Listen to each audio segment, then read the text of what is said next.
What's up, Teen Talk fam? It is your host, B. Shaw, and I'm here with Miss KK, Serenity, Your boy Lawrence. And your boy Deshaun B. All right, it's time to get the teens talking. Anytime during our show, if you have a question or a comment, just DM us on Instagram at Teen Talk Vegas 881. Nevada may be on an upward trend to improving its report card on education, but the fact still stands that our ranking is amongst the worst of states for education, with African Americans scoring the lowest in each category. Today we have a very special guest, Dr. Noguera, who will be answering some important questions that circle around education inequities. These include some contributors and thoughts to overcome barriers. Dr. Noguera is the Dean for USC's Rossier School of Education. He is a top expert in urban education and social inequality. He was a distinguished professor of education at UCLA, taught at Harvard, NYU, and Berkeley. Dr. Noguera has written 13 books, including bestsellers. He has over 30 years of experience in an academic role that includes starting out as a public school teacher. Teen Talk is honored that Dr. Noguera made time for our program today to discuss the important issue of education inequalities. Dr. Noguera, before we get started, we would like to thank you again for your generous decision to take some time out of your very busy schedule to join us for the Teen Talk show. Thanks for having me. And it was really because of you, Brandon. You reached out to me, and I was so impressed by the questions you were posing and looking at that I was happy to accept this invitation. I appreciate that we can make that happen. Awesome stuff. Let's get right into our questions. Dr. Noguera, just as an icebreaker, how are you enjoying your new role as the Dean of USC's Rossier School of Education? I'm enjoying it, even though it's a challenge doing it from home and not really meeting any of the students or faculty and staff I work with in person. But I'm still enjoying it. It's a lot of multitasking, and I like multitasking, so it's working for me. I had a feeling it would be a lot different from the experience. I'm sure, hopefully, with the times improving, I hope that we can get back to the way it was before normally soon. Dr. Noguera, I describe it as being like, instead of being a player, I'm like a coach now. So I'm coaching others. Exactly, yeah. I know you have a very busy schedule too, so I know you like to multitask. Dr. Noguera, earlier this year, our largest county, Clark County, started off with 750 teacher vacancies, which is close enough to be considered a crisis situation. In order to fill these vacancies, many school principals have resorted to hiring long-term substitute teachers who are not required to have a teaching degree and who make a lower salary than licensed teacher. Over the long term, this lowering of standards could result in many students being taught by less experienced and lower qualified educators. When I had read one of your recent education equity articles from Edutopia, you have some really unique approaches on how to attract quality teachers who would do more than just fill a vacancy. They would actually be more effective in the academic development of their students. Can you share some of those thoughts on these new unique approaches, particularly for school locations that may be at risk for achieving state and national goals? Yeah, that's a really good question, because one of the most important things we can do to improve education for students in Nevada is to make sure they have access to highly skilled teachers who are willing to stay at the work for a while, because teaching is a field that you don't get good at it in a year. It takes several years to really get develop the art and skill of teaching. So I really hope the governor is listening to your program, because the schools can't solve this by themselves. The governor needs to step up and put the resources into the schools. You know, you have so many casinos, you can have the best casinos in the country, why not have the best schools? So you need to attract and retain good teachers. Now, I would strongly encourage the state to look right at its current students for the future teachers. I'm looking at 5 people right now who, if you chose, now I imagine that many of you could choose to be doctors and lawyers and lots of other things. So it's not like teaching's your only choice. But I do want to encourage you to think about teaching. Teaching, the reason why I was attracted to teaching as a young person was because I saw concretely how you could have an impact on the lives of others. And I was very excited by the potential. When you get people who have a passion for learning, teaching our students, it can be infectious. You can all think about teachers you've had that got you to like a subject that you may have thought you were no good at before, and suddenly that person, because of how they taught you, got you to not only enjoy that subject, but to get good at it. When you have a teacher like that, you can really see the power of education. And that's what we need. We need young people to understand that through education, they can empower themselves to improve their lives. I definitely agree with that, especially when you said we all have one educator or someone we looked up to who really had an effect on what we like today. And I can definitely name a couple teachers that affected my subjects that I currently excel in. And it's important that the state does give these teachers incentives so there is high quality and skilled educators that are teaching rather than not qualified for the job.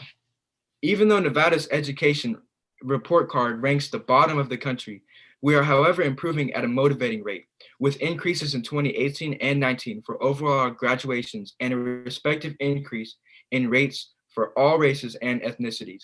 This corresponds to the Governor Seiselak's promise for education reform, to the tune that he vowed to donate his salary until he sees Nevada's schools back on track. Dr. Noguera, do you think this year's abrupt change to a distant learning environment due to COVID-19 will be a positive or negative turning point to the upward trend we have achieved over the last couple of years? In all likelihood, it's going to be a negative trend, but that's true all over the country. But I think the real challenge in Nevada, you have a lot of kids in rural areas who may not even have internet access where they live. So their ability to participate in learning was really limited. On top of that, you have people who are now out of work, who are experiencing the threat of eviction, food insecurity. All that affects the ability of a child or student to learn. Many kids are learning in small apartments, and it's not conducive to really concentrating on your education. So it's not the fault of the students. It's really no one's fault. Maybe the big tech companies could have done a better job of getting the internet access out there. But now we're going to have to figure out, what do we do to compensate for this lost time, lost learning opportunities? And that's where leadership will be required.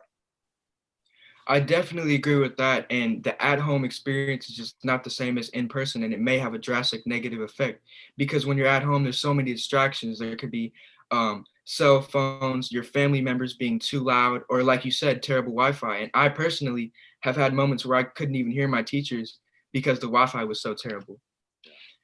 Dr. Noguera, what are your thoughts on the pros and cons of subjecting the state's education system to being issued a report card that is ranked against the rest of the country for how well they perform in the three primary categories of: number one, a student's chance for success; number two, the school's finances; and number three, the overall K through 12 achievement? So, I think it's good for us to look at what's happening and to be transparent and honest. At the same time, simply giving a letter grade doesn't help.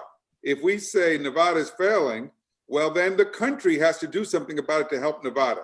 It's not good enough to tell people that your schools are failing. If we said that Nevada was leading the country in COVID cases, then Nevada's going to need help.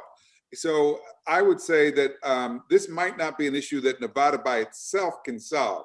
You might need help. I've been involved with the State Department of Education and just recently spoke to administrators and teachers across the state. You need to call in on others to help figure out what to be done. But at the same time, you've got your own resources. And as I said, people come to Las Vegas from all around the world because you've got the casinos, you've got the entertainment. You need to be as creative in thinking about how to address the educational challenges facing the state. And that's why I say it really does come down to leadership. And not just the political leaders. We need business leaders, church leaders, parents, everybody to step up and say, look, our kids' lives are at stake. Our future is at stake if we don't provide them with a good education. I definitely agree with that. Las Vegas is a very attractive state, and there possibly is some bias, or definitely is some bias in casinos versus other very important things such as education. Deshaun, I know you had a comment. Did you want to go ahead? Yes, Dr. Noguera. I have a quick question. What advice would you give to teens who are not sure exactly how to approach the situation of getting help. Because I know lately a lot of teachers have been kind of frustrated when it comes to everything being virtual. So I feel like the lack of a teacher's participation has really gone out the window since we are going through these different changes. Yeah. So for the students who feel like they need some help, I'd encourage you to send an email, use some kind of private communication to get to your teacher to let them know, look, I'm struggling. We don't have regular internet access. We have other challenges at home that are getting in the way. I need help in this subject. Getting help is actually a way you empower yourself. Knowing when to ask for help, knowing who to go to for help. Don't try to do it all by yourself. No one gets through doing it all by themselves. It's not a sign of weakness to ask for help. And so I would encourage the students out there to let the teachers know. And if they don't do something, go above their head, go right to the principal, let them know, I need some help here. I like where you went with that, where asking for help is not necessarily a sign of weakness, but is more a sign of courage and power and wanting to get better. Dr. Noguera, if it wasn't enough of a disappointment that Nevada's rank last in our country when it comes to, I'm so sorry, I read the wrong. Okay. The lowest African Americans are ranking the lowest across the board in each category. In your book, Trouble with Black Boys, you mentioned the possibility that in schools throughout the US, the failure of Black males is so pervasive that it appears to be the norm and it does not raise alarms. It feels like this is somehow connected to the issues inherent in implicit or systemic racism.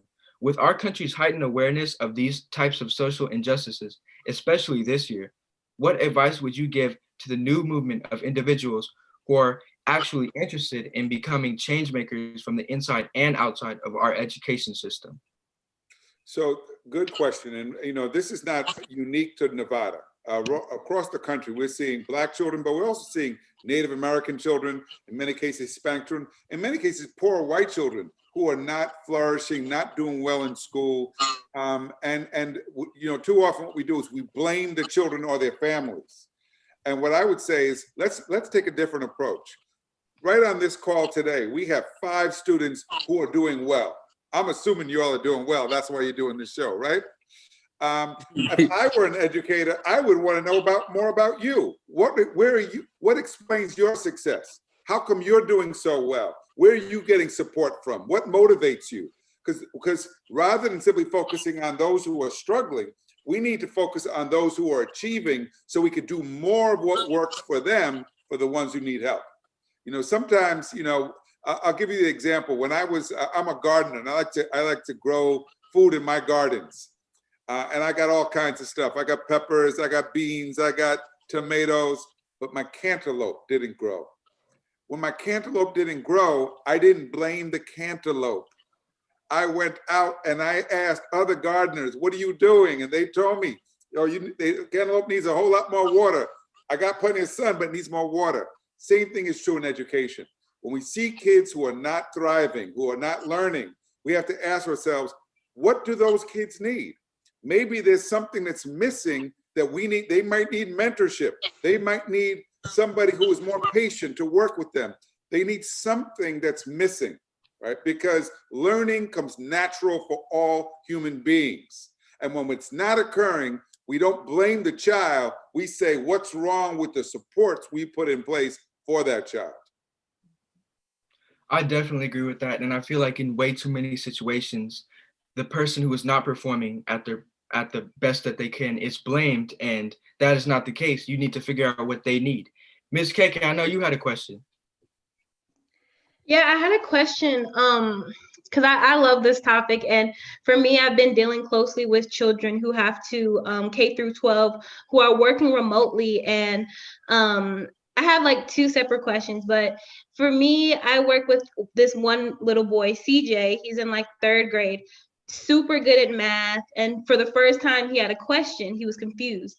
And I could hear his teacher talking to him, and after I couldn't help him, I said, go back to your teacher because I don't know how she's teaching you, so go ask her. He asked her, and her response blew me away. She yelled at him and said that I already taught you how to do this. And so I had to step in and I asked him to go help you because he's still confused. So when it comes to that type of mentality, it really scares me for the kids who have to do virtual learning and the teachers who have short tempers and don't want to do more when they're at home. And I say all that to say that I do know, I don't know if it's still around, that sometimes teachers, and even in high school, they'll pass kids along to get them to go to the next grade. And I would just like to know the side effects of letting that happen, because I've been in high school with kids who, you know, were a lot older, but yet they're still like behind. And it's because they didn't get that attention they needed when they were in elementary school that they so deserved. So I would just like to get your point of view on like how that even started and how that affects the actual natural progression of us learning. Yeah. Great questions, KK. I would start by saying, let me just defend the teachers a little bit, because teachers are stressed out too. You know, imagine if you're teaching all these kids on Zoom and you have kids at home. It is, so I feel for them. It's not easy. Right. At the same time, what your example points to is the importance of patience. As a teacher, you've got to be patient with your students. You've got to invite their questions. Because if they don't ask their questions and let you know they're not getting it, that's when you see kids being pushed along who haven't mastered the basics, and now they're in a higher grade and they can't do the work because they don't have the foundation. So you have to create an environment where it's okay to ask questions. There's no such thing as a dumb question as long as you're paying attention. So the student has to do their part. They have to pay attention. They have to show up. They have to do their work. But they also have to let the teacher know when they don't understand. And this is very important. The teacher needs to create an environment where it's okay to make mistakes. You never get it right the first time, right? So mistakes is how we learn. Think about when you learn to ride a bike. Very rarely do you just jump on that bike and take off. First, you fall down a few times, takes a little while to get your balance, and then gradually you are riding along. That's the way we learn things, whether it comes to reading or math or anything else. We make mistakes at first. We can learn through our mistakes. And that's what teachers have to do. Give you the chance to learn from your mistakes so that you can master what you're doing and therefore be ready for more advanced work later on. Right. I understand that. Dr. Noguera, you had some wonderful ideas. Where can the people find you and these unique ideas? Well, you know, I have a lot of my books and articles available online. They could find them. Go to the USC Rossier School of Education. You'll see my website there. I wrote a book called Creating the Opportunity to Learn with my friend Wade Boykin. And we address a lot of these issues, how to get kids engaged in school. It should be that, you know, how often at the end of the day do you say, wow, what a day. That was excellent. Can't wait to go back. That was so good. And it should be like that though sometimes, shouldn't it, right? Because a good education makes you want more education. And that's what we should be doing in kids. We should be tapping into their curiosity so that they want to learn more and more on their own, even not even depending on the teacher. Exactly. I'm a firm believer that it starts young, and it's much easier to teach a kindergartner how to read a book than an adult to read a book. Thank you all so much for tuning into this Teen Talk discussion. Be sure to follow us on Instagram at Teen Talk Vegas 881, and also check us out at teentalkvegas.com.